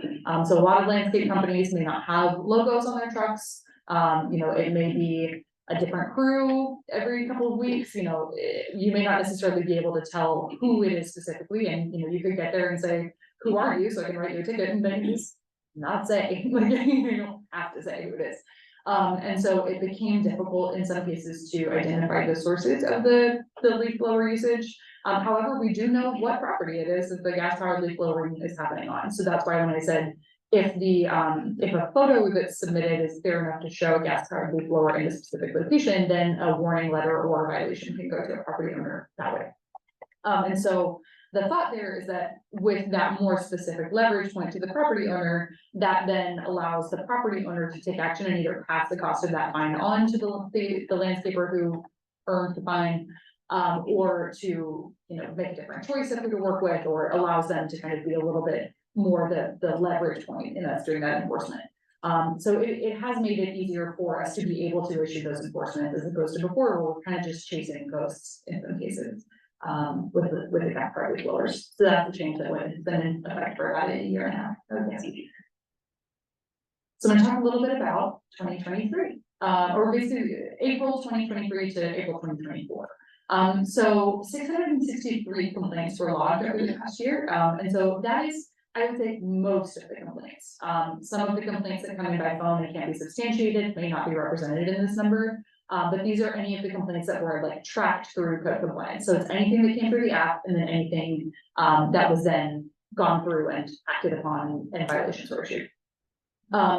341 unique addresses of that. So you'll notice it's about half of those unique addresses, and just under half are buildings that were reported, or addresses that were reported at least twice. So we do have a few repeat offenders. The highest repeat offender was reported 12 times over the course of that year, about once a month or so. So complaint-driven enforcements are really interesting. So there's a lot of studies on this. They are not necessarily universally representative of the problem, because who calls into enforcement hotlines tends to be certain types of people. So it's either somebody who, it tends to track socioeconomically, it tends to track with racial, boundaries in a city, it tends to track with gentrification, it tends to track a lot of different things. Also, if somebody's really annoyed about an issue, they're gonna call a lot. So that one address that was reported on 12 times probably was just one person who was really annoyed about that one thing. Maybe it was you. I don't think it was, based on where it was, I don't think it was, but I'm not gonna call anybody out today, but I don't think it was specifically that way. Yes, I was the one. Yeah, just let it go. But yeah, so next year, now you know what to shoot for. That's your target. So during the busier season, which I've got a graph on the next slide that shows you when that is, code enforcement officers are experiencing generally about 4 to 5 complaints a day. But 3 to 4 of those per month contribute to convert to an enforcement case. There's a few different reasons why that happens. So about 25% of them, based on their estimations, actually turn out to be electric leaf blowers, so people are calling in. I think people just don't love the sound of leaf blowing, which is a very common sound. Anonymous complaints also are a little bit tricky because, so say, for example, we get a phone call, somebody says, I don't really want to leave my name, or they just don't, or they submit on the app and they don't leave any information. If the code officer gets to the site and they don't see anything, they can't really follow up. So they can't, necessarily reach back out to the person and say, well, is this something you hear every week? Is this like the first time? When were they there? Because then the code officers can proactively plan to be in that area on a subsequent week, month, et cetera, to see if maybe the action is repeated. But if there's no way for them to follow up, they can't really get that data necessarily. And so in terms of, our limited number of officers, prioritizing resources, those tend to kind of fall to the bottom of the pile. The fundamental issue here is that you need to be able to see the gas powered leak blower in action in order to submit an enforcement, because, you could, submit a fine and somebody could say, no, I didn't, like, if you don't have it approved, they can just say no. So they have to be able to substantiate that either by seeing it in person or seeing the clear photo with the location and the gas powered leak blower through the app. So that, those are some of the factors that contribute to that relatively low conversion rate from complaint to number of cases. And this is just a little chart, and you can tell that I have not made an Excel chart since I was in high school probably, so these don't look that snazzy, but chronological by day of the week and month, you'll notice in the summer, we get very few complaints. Which is probably for a few different reasons. One is we have fewer people around. Two is there's usually less leaf blowing going on in the summer. We are probably in our seasonal peak of getting leaf blower complaints. So the spring does tend to be when we see the most complaints come in. Whether that's again due to our higher population concentration or also due to that a lot of landscape transitioning happen. And then days of the week, no one calls on Sunday, no complaints on Sunday. So it's, interesting. No one's working. I guess, yeah, no one's equal on Sunday, but definitely no one's calling on Sunday, sorry. We do see relatively even distribution throughout the week, even on Fridays, but Tuesdays, Wednesdays, and Fridays do tend to be our biggest days. We do see some reports coming on Saturdays. And then based on code's experience over the past year, the areas with the highest number of reports are Asina, Vista, and like the Las Palmas, and Depot. So those are where we get the most complaints from those neighborhoods. And then, so just some quick summaries. So we do really want to, and that's another reason we're really excited that is here. We want to really continue to push this scholarship, and get people to convert through the incentive as well. We only processed and issued 10 scholarships last year for leaf blowers, and I'm like, there's way more demand than that. It's just a matter of figuring out how we get to it. So it's something we're going to be thinking about a little bit more, how we push that out further. Leaf blowers, we did a battery pack reimbursement. It gets you probably about 50% of a proper battery pack. It's not going to cover the whole thing, but it covers a portion. So, that's something that we have heard from landscapers in the past, that the batteries, especially in the summer, die quickly because of the heat. And so they're concerned about their ability to rotate in and out. And so the battery packs can sometimes be helpful, but they are pretty pricey. And then, we also want to monitor any changes that we see as the leaf blower sales are starting to phase out. So we do get complaints also from, just individuals with a gas powered leaf blower. So we may start to see a little bit less in terms of, I'm hoping this phases out over time. It might not, so that's where we're gonna monitor it. And then also curious to hear any thoughts that the commission may have, either from your experience or recommendations that you think we should investigate for future next steps. And that is all I have. And so I see it from Commissioner Frick and Commissioner Rotner. And we'll go in that order, because unfortunately I started looking this way and went around, so I apologize. And then Commissioner Cohen and Commissioner Grant. Okay, so, okay, great. Let's go. When we're doing that board, this is one of the issues I kept on putting up on Yes, there too. Because, indeed, which is why I was on the future topic list. yeah, and I've been through the complaint process probably 15 times just to try it out and see what happens. And that's why I was surprised I was not number 12 on that Well, list. so I was seeing that the 12 was a single address that had 12 complaints made about it. It wasn't Yes, necessarily. well, there's Yeah. 3 houses, we have 5 contiguous properties around our house, and so there's 3 of them always use gas blowers, so I've been trying to get them to stop. And the complaint process just doesn't work. I mean, that shows up on the number of, cases that actually are opened. Every time I call, they don't get out in time, they just don't, it just never happens. And literally was about 15 times I called, and so that process just doesn't work. flat out, and they do not answer the phone either. Compliance doesn't answer the phone, so you do have to submit it through the app. And this is just a user just giving feedback on it. So the only way to open up the case is to do it on the app, and I'm not sure how quickly they get that notice through the app, but that's really the only way you can. Sure, Get a yeah, complaint those out. do go directly to like the code and dispatch folks, but yeah. Yeah, it's- so we once can- you it's all submit it, it routed. does get to Yeah, them, it just does. like a call would. So, and then I did take pictures of a gas powered leaf blower being used with the address, on site and everything. And they never got a notice. Their Okay. neighbors of mine, they never got a notice. I just told them, you need to let your gardeners know. And so I'm just not sure how like important it is or what a priority is in their office, because it never worked for me. Sure. I'm trying to get them shut down.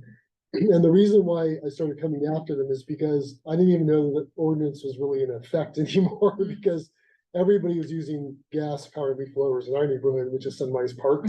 And I didn't even see any electric leaf blowers. So that's why I started kind of investigating it and trying to figure out how to, make people comply. Sure.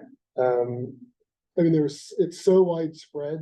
Not even ask compliance, can you just go around and just like go to houses and just start marking them down and sending out, warning letters?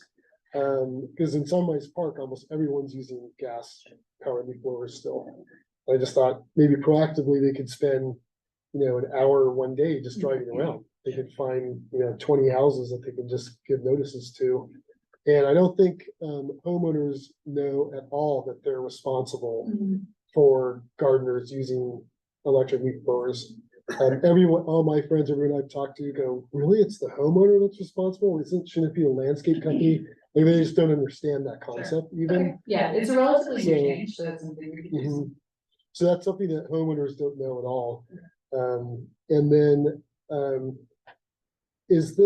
just a quick question, when you said that the state is banning the sale of gas powered lawn equipment, is it gas powered leaf blowers included in that? Yes, it would be included, but it also includes things like lawnmowers, hedge trimmers, other things. So eventually it's just gonna be phased out statewide, so this could be a moot issue eventually anyway. That's the sort of the timing crunch, or the timing question that we're in, so it's Yeah. kind of, when we think about next steps, it is something that kind of impacts how we think about it, because if that would be the next logical step, is just make it harder to get them, it's like, well, somebody already did that, which is great. Yeah. We'll see, it remains to be seen how much How harder. effective that will be. Yeah, How much money is left in the reimbursement funds for that? Because that's a long time for it to last. yeah, so it's- we re-up it every year. Oh, you do? Yeah, so we have a fund that we use every year for our sustainability scholarships for leaf blowers, foodware, like, styrofoam stuff we've talked about a lot. And then any other rebate,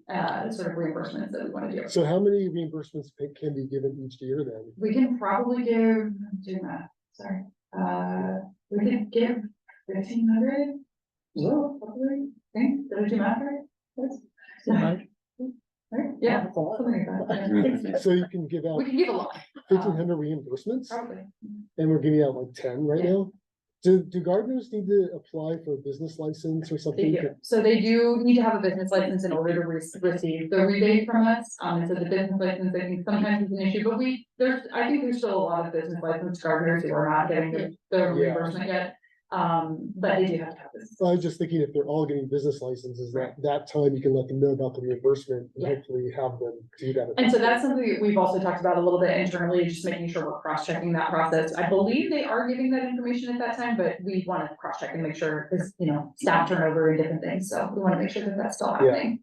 So that's something, and so thank you for all that feedback. You mentioned a bunch of different things that I want to quickly address, but I also want to make sure we continue to talk about this. One is, so code enforcement does do sort of like drag rounds, but I think it could be interesting to do like hotspots, like focus areas on neighborhoods like Sunrise Park or Depot or something, where we kind of just maybe do a focus, I don't get to dictate where the code officers are, but that's something we can talk to them about, maybe focusing in on a couple of areas, like, for a month, we really, do a full court press on this particular neighborhood and see how things change over the course of a month or something like that. Kind of, shrinking the size of our microscope a little bit to allow us to look more closely, as opposed to right now, where we get a complaint in Indian Canyons, and then we get a complaint in Four Seasons, and then we get a complaint in, so people are zigzagging all over, kind of in an attempt to be responsive there. I will share that feedback about the app and the reporting process with code enforcement, and I think maybe I'll follow up with you to get a couple of those specific addresses and we can kind of see where those might have been breaking down, so we can look at that too. So I appreciate the feedback and experience you have there, and making sure that the notices to go out. In terms of prioritization, I know leaf blower complaints are about 25% of what they're dealing with on a given. Oh, really? Yeah. Oh, so there's a I lot. think, that is a number, again. I will put that in big quotes, like, please carefully quote me on this, and maybe I'll cross check that number, but that's a number I've been given in the past.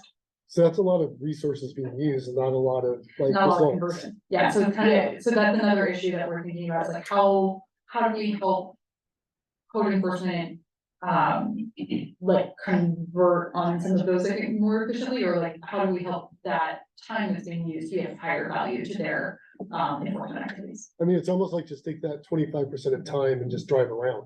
Right, And which just, is a lot of what they do, but I think it's. you'd have so many more cases open up right there. Yeah, I think, I think it's, I think it's harder even to do a drive around than, because it requires you to be in such the right place at the right time in some of these cases, like, I think if we were to do maybe a more constrained driving, I think that might help if we kind of just like loop a neighborhood a couple of times, like, Yeah. just to, because, somebody might be doing the leaf blowing in the front for like 15 minutes or something, like maybe some places it's happening in the morning, some places it's happening in the evening, like you would really have to, I think, kind of repeat a loop a lot in order to be able to catch a lot of things. Yeah, it just seems like it's so widespread that it's going Yeah. on all day Sure, long. And yeah, I'm sure. for instance. They don't have access to gated communities like police, where they have the box.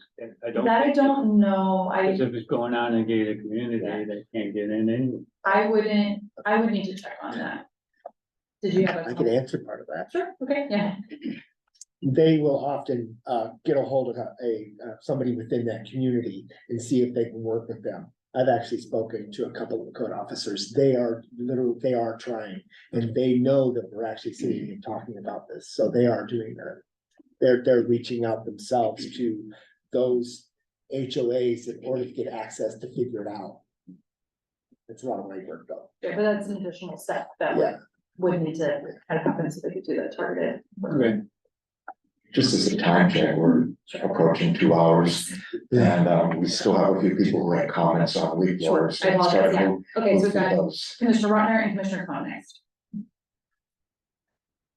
Commissioner Frick kind of tied into the question that I was gonna ask regarding so the way I think I understand now is that for landscapers to operate in Palm Springs, they have to have a business license. They're supposed to have it. Okay, because I was wondering if someone's located if they live in India, if their business is there, it's like They how still to have promote getting more people to buy into the grants that are being offered, so I guess if they're theoretically.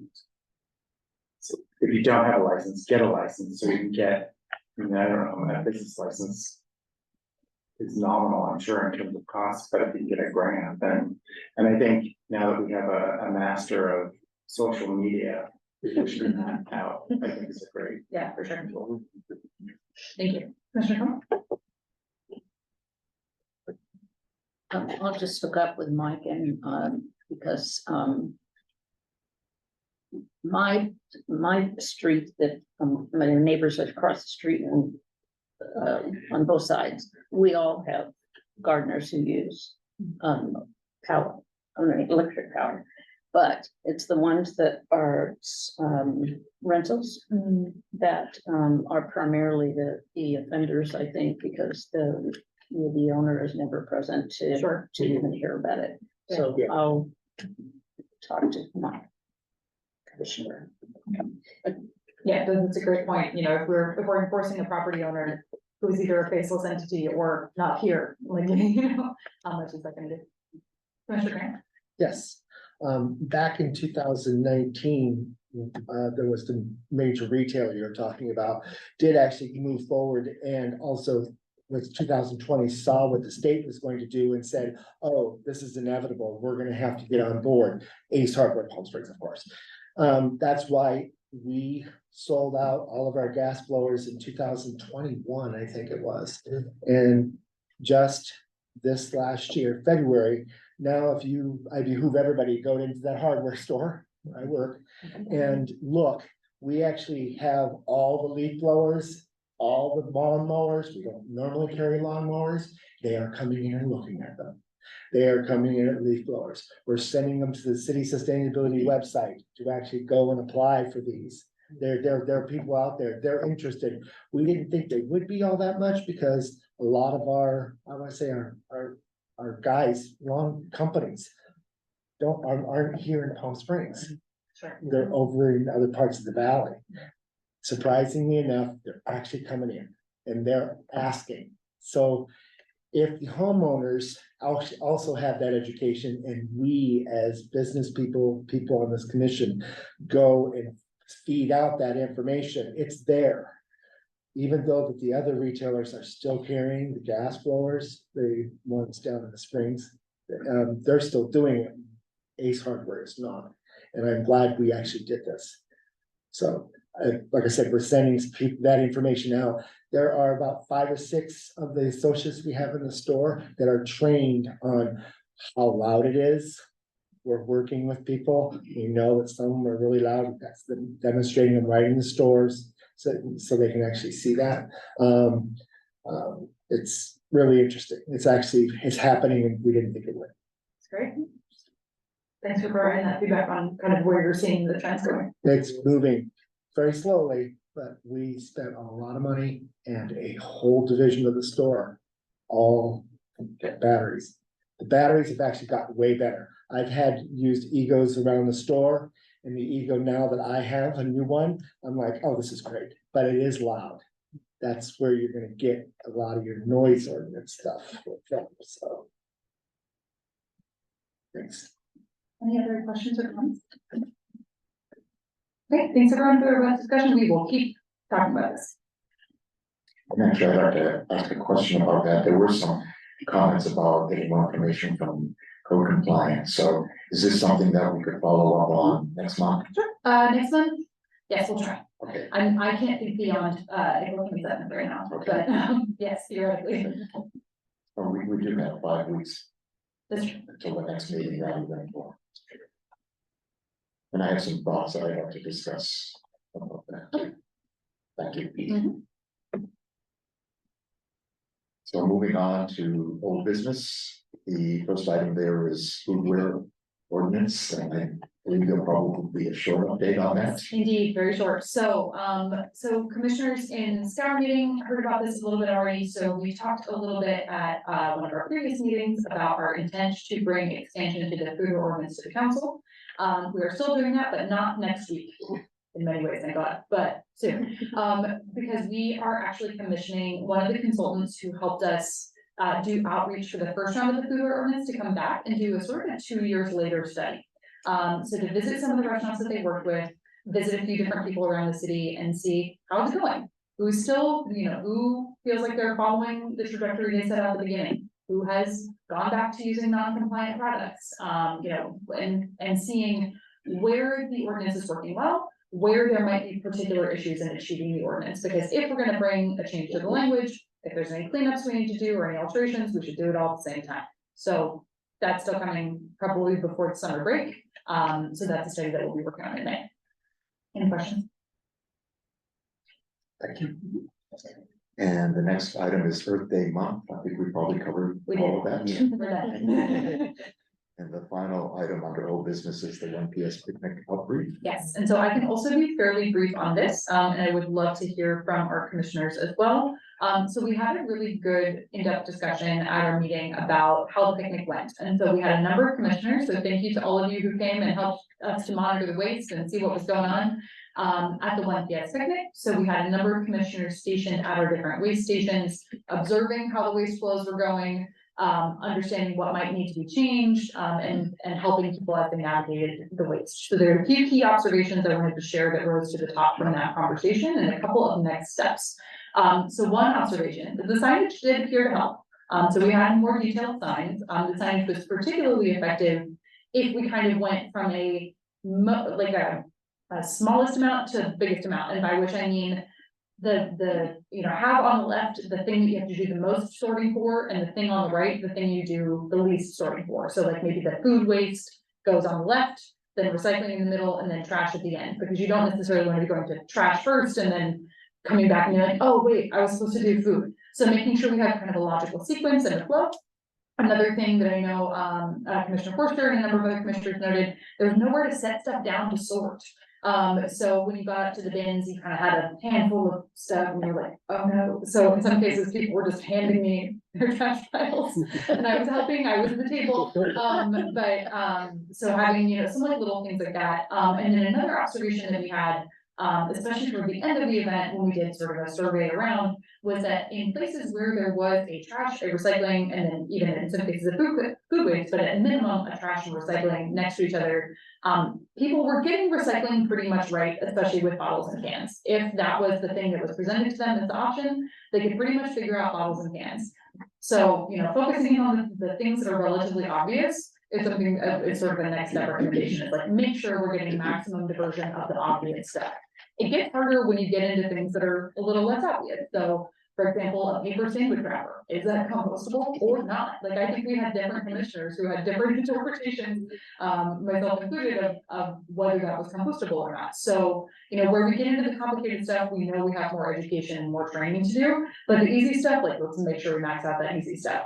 Any places where there was a trash bin, that was the first thing you saw, so say, for example, you're standing right here, right, water, you got a trash can over here, that's trash and recycling station, and you have just like a plain trash can over here that's just by itself. If you are sitting here and facing this way, even if there's a recycling bin closer to you, behind you, you are going to put your trash in the first thing that you see. And so there were a lot of trash bins scattered around that next time we're not gonna have. So minimizing the number of places where people can go in and do that sorting is gonna make it easier to have people be forced to confront the behavior change, so to speak, because I know we had a spirited discussion in the meeting about, how much of this is behavior change, how much of this is infrastructure. It's kind of, I think we landed that it's all and it is both and neither, which is, the rub of it. But so for future events, I think the recommendations we have is focusing on upstream and downstream. So upstream, we still had a lot of food packaging things that were being given out that either weren't recyclable, or B, wasn't obvious what to do with them. So continuing to work with vendors about using more recyclable and more obvious products.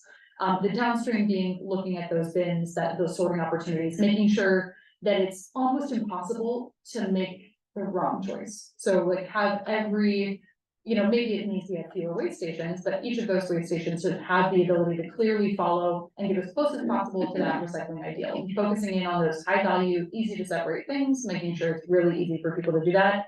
If we can get everybody recycling every can in an event, then like that makes it that much easier to talk about food waste. Does anyone want to add anything to that summary?